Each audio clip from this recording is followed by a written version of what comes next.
मुजफ्फरनगर के नई मंडी कोतवाली क्षेत्र में भोपा रोड पर एक प्रेम कहानी ने फिल्मी ड्रामा का रूप ले लिया। शिवपुरी निवासी शिवम और दिल्ली के उत्तम नगर की उनकी प्रेमिका की लव स्टोरी में प्रेमिका के भाई विलेन बनकर सामने आए। भाइयों ने बीच सड़क पर अपनी बहन को जबरन कार में डालकर ले जाने की कोशिश की। प्रेमी शिवम और उनकी बहन ने कार के सामने लेटकर उन्हें रोकने की पूरी कोशिश की, लेकिन भाई कार लेकर भाग निकले। पुलिस ने तुरंत एक्शन लिया और 2 युवकों को मौके पर हिरासत में ले लिया। इंस्पेक्टर दिनेश बघेल ने बताया कि लड़की बालिग है और उसने अपने परिजनों के साथ जाने की लिखित सहमति दी, जिसके बाद उसे सौंप दिया गया। वहीं शिवम का कहना है कि 4 दिन पहले उनकी प्रेमिका उनके पास आई थी और दोनों की बचपन से मोहब्बत है। इस ड्रामे ने इलाके में सनसनी मचा दी है। जी लड़की है, 4 दिन हो गए, अब आई है। घर वाले इनके उसको लेके पकड़ के जबरदस्ती। लड़की दिल्ली की है, उत्तम नगर की, मैं मुजफ्फरनगर का हूँ, शिवपुरी का। ये जबरदस्ती ले गया है, कह रहे मेरे बाप की सीरियस हालत है। मैं बचपन से प्यार करता हूँ जी, 9 साल की एज से। ऐसी थोड़ी है, बस मैं आया था कोर्ट मैरिज करके, देखो अंगूठा भी लगा हुआ है मेरा, उसका भी अंगूठा लगा हुआ है। मेरे खाते में जी मेरा नाम लिया मुख्यमंत्री ने। ये सोच समझ के बोलो पत्रकार साथी, हवा मत बोला करो आप लोग। टीआरपी के लिए पता नहीं क्या क्या बोलते हो। मेरा नाम लिया तो बताओ, वरना तुम्हारे खिलाफ एफआईआर कर दूंगा। प्रयागराज हिंसा के बाद आजाद समाज पार्टी के अध्यक्ष और सांसद चंद्रशेखर आजाद सोमवार को मुजफ्फरनगर के शुक्रतीर्थ पहुंचे। यहां उन्होंने संत समनदास की समाधि पर पुष्प अर्पित किए और समर्थकों से मुलाकात की। चंद्रशेखर ने कहा कि वे कौशाम्बी में रेप पीड़िता के परिवार से मिलने जा रहे थे, लेकिन पुलिस ने उन्हें प्रयागराज के सर्किट हाउस में नजरबंद कर दिया। उन्होंने दावा किया कि प्रयागराज की हिंसा में उनकी पार्टी का कोई रोल नहीं, बल्कि यह पुलिस और स्थानीय लोगों की साजिश थी। उन्होंने हिंसा की सीबीआई जाँच की मांग की। इस बीच एक पत्रकार द्वारा हिंसा के नुकसान का सवाल पूछने पर चंद्रशेखर भड़क गए और पत्रकार पर एफआईआर दर्ज कराने की धमकी दे डाली। उन्होंने कहा कि उनकी पार्टी कार्यकर्ताओं का शोषण बर्दाश्त नहीं करेगी और जरूरत पड़ी तो लखनऊ में आंदोलन होगा। मैं कौशाम्बी पीड़ित परिवार से मिलने के लिए जा रहा था। पुलिस ने मुझे झूठी बातों में गुमराह करके, क्योंकि हम संविधान को मानने वाले लोग हैं, हमने उनके बात का भरोसा किया और उन्होंने हमें जो है इलाहाबाद सर्किट हाउस में डिटेन करने का काम किया। मैं अपने पीड़ित पाल समाज के परिवार से नहीं मिल पाया। इसोटा का जो परिवार था, इसकी जला के हत्या कर दी, उनसे नहीं मिल पाया। इस वजह से मेरे मन में तकलीफ है और फिर मैं आज सुबह वहाँ से लौटा हूँ। क्यों मुझे परिवार से नहीं मिलने दिया गया? क्या वहाँ छिपाया जा रहा है? ऐसा क्या है जो जनता के सामने ना आए? क्यों मुझे वहाँ जाने रोका गया? इसका जवाब जो है उत्तर प्रदेश सरकार को, पुलिस को, एडमिनिस्ट्रेशन को। कमजोर वर्गों के लोगों पे हिंसा का आरोप लगाना सबसे आसान काम है। मैं तो ये मानता हूँ, मैंने बहुत सारी वीडियो देखी है जिसमें पुलिस के साथ मिलके वहीं के स्थानीय लोग पथराव कर रहे हैं और बहुत सारी गाड़ियाँ जलने की खबर भी आई। मैं आपको विश्वास दिला कहता हूँ, जांच होने दीजिए। मैंने सीबीआई जांच की मांग की। सीबीआई जांच की मांग की है कि निष्पक्ष जांच हो जाए और निष्पक्ष जांच के बाद जो दोषी उस पर कार्रवाई हो। आपको बाद में ऐसा पता लगेगा कि जो गाड़ियाँ जली है वो भी हमारे लोगों पे पुलिस ने लाठीचार्ज किया, पथराव किया। स्थानीय लोगों ने, हमारे लोग जान बचा के भागे, उन्हीं की गाड़ियों को जला दिया गया। आप देखना, जब वो गाड़ियों की रिपोर्ट्स निकल के आएंगी तो हमारी गाड़ियां हैं। ये स्थानीय लोगों ने और पुलिस की मिली भगत से कौशाम्बी के मामले से पाल समाज की बेटी के साथ न्याय ध्यान भटकाने के लिए और इसोटा के परिवार को न्याय न मिल जाए उससे ध्यान भटकाने के लिए ये साजिशन हिंसा कराई गई है और इसकी सीबीआई जाँच होनी चाहिए, जो दूध का दूध पानी का पानी हो जाए। मेरे खाते में जी मेरा नाम लिया मुख्यमंत्री ने। ये सोच समझ के बोलो पत्रकार साथी, हवा मत बोला करो आप लोग। टीआरपी के लिए पता नहीं क्या क्या बोलते हो। मेरा नाम लिया तो बताओ, वरना तुम्हारे खिलाफ एफआईआर कर दूंगा। मुजफ्फरनगर के बुढ़ाना कस्बे में पुराने बिजली घर के पास एक दिल दहला देने वाला हादसा हुआ। 50 वर्षीय शमशाद और उनकी पत्नी खुशनुदा, जो डॉक्टर के पास से बाइक पर घर लौट रहे थे, को एक तेज रफ्तार ट्रक ने कुचल दिया। इस दर्दनाक हादसे में दोनों की मौके पर ही मौत हो गई। हादसे से दंपति के परिवार में कोहराम मच गया। पुलिस ने तुरंत कार्रवाई करते हुए ट्रक सहित चालक को हिरासत में ले लिया और दोनों शवों को पोस्टमार्टम के लिए भेज दिया। इस घटना ने क्षेत्र में सड़क सुरक्षा को लेकर गंभीर सवाल खड़े कर दिए हैं। पुलिस मामले की जाँच में जुट गई है। मुजफ्फरनगर में समाजवादी पार्टी कार्यालय पर सपा प्रमुख अखिलेश यादव का 52वां जन्मदिन धूमधाम से मनाया गया। सांसद हरेंद्र मलिक सहित सभी पार्टी पदाधिकारियों ने केक काटकर उत्सव मनाया। हरेंद्र मलिक ने अखिलेश को सादगी और संघर्ष का प्रतीक बताते हुए पीडीए यानी पिछड़ा दलित अल्पसंख्यक का सच्चा नेता करार दिया। उन्होंने 2027 में अखिलेश को उत्तर प्रदेश का मुख्यमंत्री और भविष्य में देश का प्रधानमंत्री बनने की मंगल कामना की। इस मौके पर यशवीर महाराज के बयान पर सांसद ने कांवड़ियों की भावनाओं का सम्मान करने की बात कही। मुजफ्फर मुजफ्फरनगर में कांवड़ यात्रा सौहार्दपूर्ण होती है, जिसमें मुस्लिम समाज भी पुष्प वर्षा करता है। समारोह में रक्तदान शिविर का आयोजन भी हुआ, जो सामाजिक सेवा का प्रतीक बना। यह जन्मदिन उत्सव सपा कार्यकर्ताओं के जोश और सामाजिक एकता का शानदार उदाहरण रहा। इस दौरान सांसद हरेंद्र मलिक ने कांवड़ियों को लेकर दिए गए अपने बयान से पलटते हुए कहा कि उनके बयान को तोड़ मरोड़ कर पेश किया गया। हमारे नेता सादगी और संघर्ष के प्रतीक हैं, सरलता के प्रतीक है। बड़ी सादगी के साथ जन्मदिन मनाया गया है। पार्टी के सभी जिम्मेदार साथी यहाँ मौजूद थे और आज हिंदुस्तान का हर समाजवादी प्रफुल्लित है कि वो ऐसे नेता के नेतृत्व में काम कर रहा है जिसका कोई सानी नहीं है, जो पीडीए की लड़ाई लड़ रहा है, वंचित की लड़ाई लड़ रहा है, दलित की पिछड़े की लड़ाई लड़ रहा है। उनके साथ जो संविधान को बचाने की लड़ाई लड़ रहा है, ऐसे नेता के नेतृत्व में समाजवादी साथी सभी प्रफुल्लित है। सभी हम परमपिता परमात्मा से, वाहेगुरु से, अल्लाह ताला से ये प्रार्थना, दुआ, ये अरदास करते हैं कि हमारा नेता शतायु हो और सदैव स्वस्थ जीवन जीवे और अब की बार 27 में उत्तर प्रदेश की रहनुमाई करे और फिर भविष्य में इस देश की भी रहनुमाई करे। जो काम आदरणीय नेताजी ने अधूरा छोड़ा था उसे पूरा करने का काम, यानी प्रधानमंत्री बनने का काम आदरणीय अखिलेश यादव जी करेंगे, ऐसा सभी की कामना है। मेरी 69 साल के करीब आयु, जब से हमें याद है कांवड़ यात्रा सदैव से चलती रही और कांवड़ यात्रा में कभी हिंदू मुसलमान की बात नहीं आई।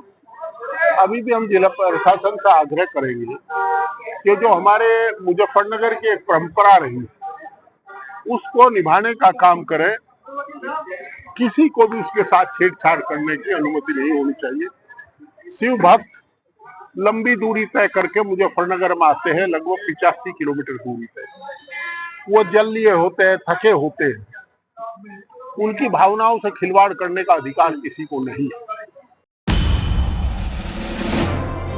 मुजफ्फरनगर में किन्नर समुदाय के बीच वर्चस्व की जंग अब धरना प्रदर्शन तक पहुंच गई है। मंगलवार को राष्ट्रीय किन्नर संघ की नगर अध्यक्ष मुस्कान किन्नर के नेतृत्व में कई किन्नर जिला कलेक्ट्रेट पहुंचे। उन्होंने शिकायत की कि सुनीता किन्नर के इलाके में फर्जी किन्नर बधाई के नाम पर लूटपाट कर रहे हैं और विरोध करने पर मुस्कान को जान से मारने की धमकियां दी जा रही हैं। राष्ट्रीय किन्नर संघ की अध्यक्ष नाजिम बाजी ने इस मुद्दे पर आवाज उठाई, लेकिन उनकी छवि को भी बदनाम करने की कोशिश हो रही है। इससे पहले पल्लवी किन्नर ने नाजिम बाजी पर निर्वस्त्र करने, गौमांस खिलाने और धर्म परिवर्तन जैसे गंभीर आरोप लगाए। पल्लवी के वायरल वीडियो के बाद रिया किन्नर समेत अन्य किन्नरों ने भी कलेक्ट्रेट पर प्रदर्शन किया। संघ ने जिलाधिकारी से फर्जी किन्नरों के खिलाफ सख्त कानूनी कार्रवाई की मांग की है, ताकि आम जनता और किन्नर समुदाय को इस आतंक से मुक्ति मिले। इसी बीच प्रदर्शन के दौरान भीषण गर्मी के दौरान रिया किन्नर बेहोश हो गई, जिसकी वजह से कलेक्ट्रेट में हड़कंप जैसी स्थिति पैदा हो गई। किन्नर हमारे उसमें महाकाल जी का एक रूप है, ठीक है।